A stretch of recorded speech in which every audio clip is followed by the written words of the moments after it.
Ed Lattimore said the heaviest weight in the gym is the door. Okay? The thing that you want most, what's stopping you, is that first initial spark. Many people call it baby steps. I call it embryo steps. Okay? Let's find out about willpower today. Let's get it. I'm inspired. I'm inspired. Hey there guys, how's it going? My name is Sumit Chatterjee from the Flow Zone Academy, and I'm a flow state coach, which means that I help you feel better and perform better. Today what we're talking about is willpower, okay? Willingness is a word that came up for me. This is day 2 of writing reality. We just finished it off. Now we're on day 3. Day 3 is going to be amazing, guys. I have a feeling as well. Wow, what a transformation so far. So powerful to do these events. Anyway, the first thing you want to notice is, are you making assumptions about yourself around your self-image currently? Are you like, oh, I'm not that kind of a person, or oh, that wouldn't work for me, it works for them? Like this kind of mindset of you putting yourself so low on the totem pole of society and envisioning yourself as I can't have anything, it's always been bad for me. That's the victim mentality, right? You get sucked in there. It's very difficult to break free. But you're gonna have to start becoming conscious of, what am I actually thinking right now? Is this legit? Who sold me this reality? What's going on here really? Okay, getting more conscious about your own thinking, your own negative thinking, will help you reconstruct your self-image.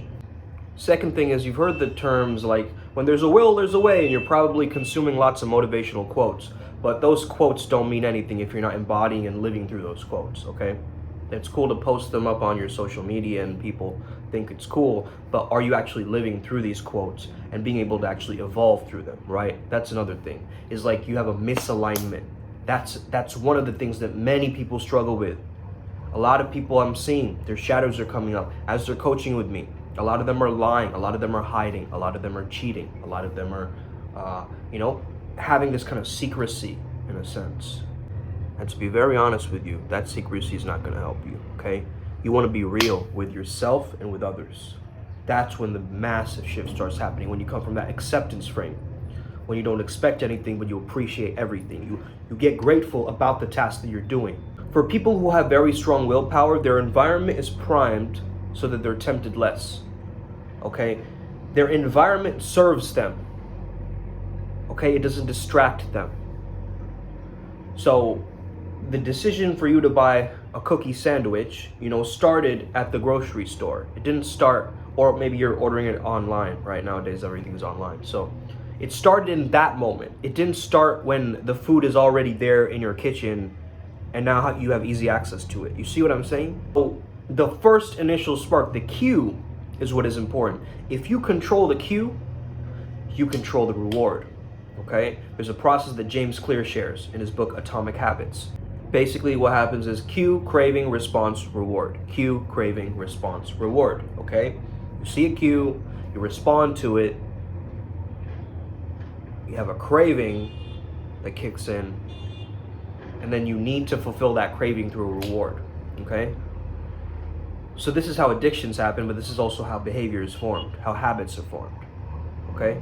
A habit must first be established before it becomes the standard in your life. So the example that James Clear says is like, if you just bring out your yoga mat and you just pull it out,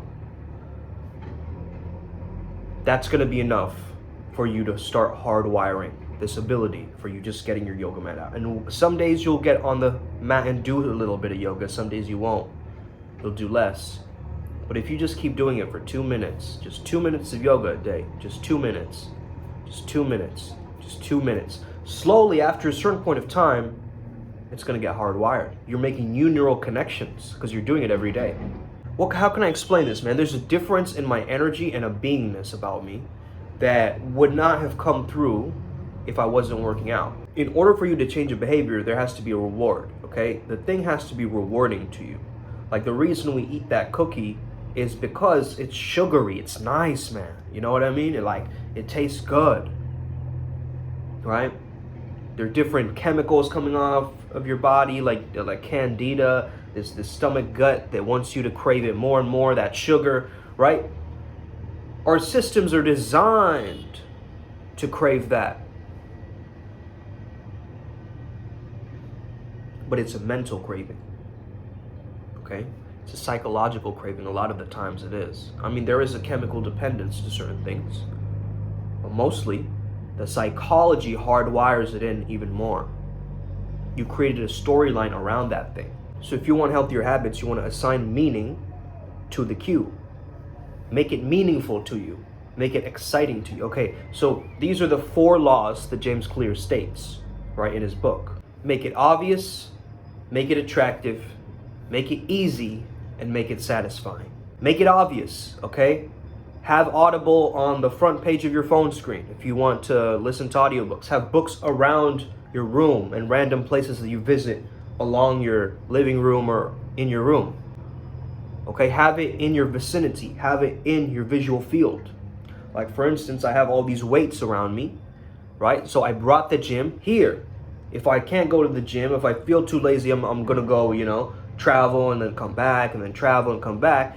I'm gonna optimize my situation, right? I'm going to bring the visual cues here, make it more obvious to me so that I see it and I start changing. You see what I'm saying? So make it obvious, make it attractive to you. Right now, it's not attractive to you to do those things that will change your life. You have these mindsets, these beliefs. Oh, healthy food doesn't taste good. Oh, this thing is, gonna be stopping me. Oh, but I have a problem with that. Like my doctor told me that, we have 1,000 different excuses for not getting the lives that we want to. So now it's time to rearrange that pattern, change it around, do some subconscious work, either with me or another practitioner. Okay? For real, this kind of thing is going to keep you in an old pattern. It's just going to, you want to be the pattern breaker from a cycle to a wheel. How about that? How about that? How about that? Tell bad baby about that one. Make it easy. Effortlessness, a part of flow state. Make it easy for you. Make it frictionless. Don't add more resistance in the way. Okay? You're adding one tension after another tension on top of another tension. Worrying about it is praying for what you don't want to happen, okay? Stop focusing on that thing. Instead, focus on you. Bring the attention back to you. What can you control? What can you do? Because a lot of the times we get into this blame game and we start pointing fingers at everybody else but besides ourselves. Oh, it's the government's fault. Oh, it's the Jimmy's fault. Oh, it's Jessica's fault. No, it's your fault. It's your fault. Take responsibility. Leaders take responsibility. That's why I'm giving you this energy, because they're the ones that say, hey, you know what? My team messed up, but I'm here. I'm showing up. And that's what you got to do. You just got to show up. That's the energy of willpower, is showing up. Tony K, I'm sure you know this, bro. Okay? You're a pioneer in this game, showing up. Just show up. That's the mantra. Just show up. Make it simple for you. Don't make it overly complex for you, because you're going to be stuck in your mind then. If you're adding more complexity to it, you're going to get stuck in your mind. You're not going to be in the doingness of it. You're not going to be taking action. Okay? Make it simple, adjustable, just go with that energy. It's a paradox. When you stop trying to force the outcome, things will magnetize to you. Okay? If you try forcing the outcome, you'll notice how everything starts to repel against it. Because you're coming from this energy of lack, right? When you're forcing something, it's like you're in craving, right? And that's the thing. The craving is the real thing. So what do we do with the craving? Well, it's like anybody who practices something and becomes a master at it. To learn that self-control and discipline and willpower, you're going to have to go through that process and do things. How do you know if you're not going to attempt to do something? How do you know if you're just rearranging different scenarios in your head about it? The last one, satisfying. Man, is it satisfying for you to do this thing? Let's just say you want to read more books. Is it really satisfying for you to read a book? Or are you forcing yourself? Why not adjust to audiobooks? Why not try reading a page a day? Or half a paragraph a day? Or a word a day? Chunk it up to as smaller increments as you can, the smallest increment that you can. That little action of you putting on the sock before you put on your gym shoes, that is the moment. That is the spark that I'm talking about. That's that embryo step. That's that formation in the womb, that birth. That's that moment. That's that creative spark. That's that divine spark, that Sophia. So again, you want to ask yourself the question, what behavior does my space encourage? What behavior does my space encourage? Get rid of the obstacles or use the obstacles, whichever way. If you're stoic, you want to use it. And move forward with the force of 1,000 gusts of wind put into one gust to cause a metaphysical tornado in your direction as you move forward today. All right? Have an incredible day. May the flow be with you and stay legendary. Hit that subscribe button if you haven't done so already and that notification bell.